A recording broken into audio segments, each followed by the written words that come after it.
Welcome to MATHEMAGIC, world's #1 math tutorial channel. Question of the day is: 3 consecutive integers add up to 303.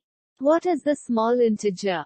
Option A 97, Option B 99, Option C 100, Option D 102. In this video we are going to solve this problem. So let's start the video.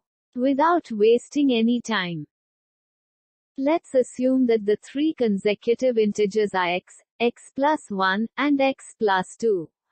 According to the problem, we know that the sum of these 3 integers is 303. X plus 1 plus x plus 2 equals 303.